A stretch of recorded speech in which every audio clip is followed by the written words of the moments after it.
ಇಂದಿನಿಂದ ಸಂಸತ್ ಮುಂಗಾರು ಅಧಿವೇಶನ ಆರಂಭ ಆಗ್ತಾ ಇದೆ. 1 ತಿಂಗಳ ಕಾಲ ಈ ಅಧಿವೇಶನ ನಡೆಯಲಿದೆ. ಇಂದಿನಿಂದ ಸಂಸತ್ ಮುಂಗಾರು ಅಧಿವೇಶನ ಆರಂಭ ಆಗ್ತಾ ಇದೆ. 1 ತಿಂಗಳ ಕಾಲ ಈ ಅಧಿವೇಶನ ನಡೆಯಲಿದೆ. ಜುಲೈ 21ರಿಂದ ಆಗಸ್ಟ್ 21ರವರೆಗೆ ಈ ಕಲಾಪ ನಡೆಯಲಿದೆ. ಬಿಜೆಪಿ ಸರ್ಕಾರದ ವಿರುದ್ಧ ಮುಗಿಬೀಳಲು ವಿಪಕ್ಷಗಳು ಈಗಾಗಲೇ ಸಜ್ಜಾಗಿವೆ.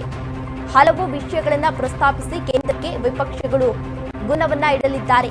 ಪಹಲ್ಗಾಮ್ ದಾಳಿ, ಆಪರೇಷನ್ ಸಿಂಧೂರ, ವಿಮಾನ ದುರಂತ ಜೊತೆಗೆ ಡೊನಾಲ್ಡ್ ಟ್ರಂಪ್ ಹೇಳಿಕೆ ಬಗ್ಗೆಯೂ ಕೂಡ ಸ್ಪಷ್ಟನೆಗೆ ಆಗ್ರಹಿಸ್ತಾ ಇದ್ದಾರೆ ವಿಪಕ್ಷ ನಾಯಕರು. ಬಿಹಾರ ಮತದಾರರ ಪಟ್ಟಿ ಪರಿಷ್ಕರಣೆ ಬಗ್ಗೆಯೂ ಕೂಡ ತರಾಟೆಯನ್ನ ತೆಗೆದುಕೊಳ್ಳಲಿದ್ದಾರೆ. ಅಧಿವೇಶನದಲ್ಲಿ ಪಿಎಂ ಉತ್ತರವನ್ನ ನೀಡುವಂತೆ ಒತ್ತಾಯವನ್ನ ಕೂಡ ಮಾಡಲಿದ್ದಾರೆ. ಪ್ರತಿಪಕ್ಷಗಳಿಗೆ ತಕ್ಕ ಪ್ರತಿಕ್ರಿಯೆಯನ್ನ ನೀಡಲು ಸರ್ಕಾರ ಕೂಡ ಈಗಾಗಲೇ ಸಜ್ಜಾಗಿದೆ. ವಿಪಕ್ಷಗಳ ತಂತ್ರಕ್ಕೆ ಪಿಎಂ ನರೇಂದ್ರ ಮೋದಿ ಪ್ರತಿತಂತ್ರವನ್ನ ರೂಪಿಸುತ್ತಾರಾ ಎನ್ನುವ ಪ್ರಶ್ನೆ ಇದೇ ಸಂದರ್ಭದಲ್ಲಿ ಎದುರಾಗ್ತಾ ಇದೆ. ಇಂದಿನಿಂದ ಸಂಸತ್ತು ಮುಂಗಾರು ಅಧಿವೇಶನ ಆರಂಭಗೊಳ್ಳಲಿದೆ. ಈ ಅಧಿವೇಶನವು ಆಗಸ್ಟ್ 21ಕ್ಕೆ ಪೂರ್ಣಗೊಳ್ಳಲಿದೆ. ಇನ್ನು ಈ ಅಧಿವೇಶನದಲ್ಲಿ ವಿಪಕ್ಷ ನಾಯಕರು ಹಲವಾರು ವಿಚಾರಗಳನ್ನ ಪ್ರಸ್ತಾಪ ಮಾಡುವ ಸಾಧ್ಯತೆ ಇದೆ.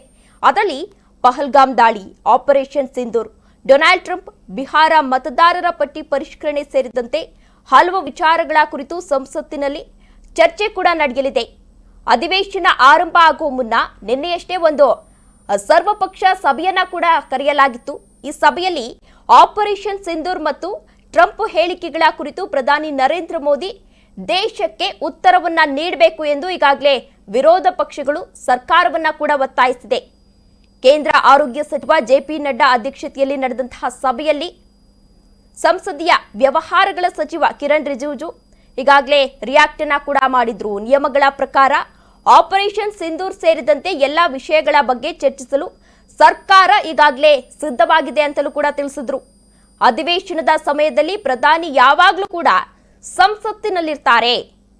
ಅಧಿವೇಶನ ನಡೆಯುತ್ತಿರುವಾಗಲೆಲ್ಲ ಕೇಂದ್ರ ಸಚಿವರು ತಮ್ಮ ಇಲಾಖೆಗಳಿಗೆ ಸಂಬಂಧಿಸಿದ ಪ್ರಶ್ನೆಗಳಿಗೆ ಉತ್ತರಿಸಲು ಲಭ್ಯವಿರ್ತಾರೆ ಅಂತ ಈಗಾಗಲೇ ಕಿರಣ್ ರಿಜಿಜು ಅವರು ಕೂಡ ತಿಳಿಸಿದ್ರು. ಇನ್ನು ಸರ್ಕಾರ ಸದನದಲ್ಲಿ ಹಲವಾರು ವಿಚಾರಗಳ ಬಗ್ಗೆ ಚರ್ಚೆಯನ್ನ ಕೂಡ ನಡೆಸಲಿದೆ. ಅದರಲ್ಲಿ ಯಾವ್ಯಾವ ಬೇಡಿಕೆಗಳನ್ನ ಇಟ್ಟಿದ್ದಾರೆ ವಿಪಕ್ಷದವರು ಅಂತ ನೋಡೋದಾದ್ರೆ, ಪಹಲ್ಗಾಮ್ ಮತ್ತು ಅಲ್ಲಿನ ಲೆಫ್ಟಿನೆಂಟ್ ಗವರ್ನರ್ ನೀಡಿದ ಹೇಳಿಕೆಗಳ ಕುರಿತು ಸದನದಲ್ಲಿ ಚರ್ಚೆ ನಡೆಸಬೇಕೆಂದು ಪ್ರತಿಪಕ್ಷಗಳು ಈಗಾಗಲೇ ಒತ್ತಾಯಿಸಿವೆ. ಇದರ ಜೊತೆಗೆ ಭಾರತ ಪಾಕಿಸ್ತಾನದ ಕುರಿತು ಅಮೆರಿಕ ಅಧ್ಯಕ್ಷ ಡೊನಾಲ್ಡ್ ಟ್ರಂಪ್ ಅವರು ಆಗಾಗ ಹೇಳಿಕೆಗಳನ್ನ ನೀಡ್ತಾ ಇದ್ರು. ಆ ಹೇಳಿಕೆಯನ್ನ ಸದನದಲ್ಲಿ ಚರ್ಚೆಯನ್ನ ಮಾಡಬೇಕು ಎಂದು ಪ್ರತಿಪಕ್ಷದ ನಾಯಕರು ಕೂಡ ಈಗಾಗಲೇ ಒತ್ತಾಯ ಮಾಡಿದ್ದಾರೆ.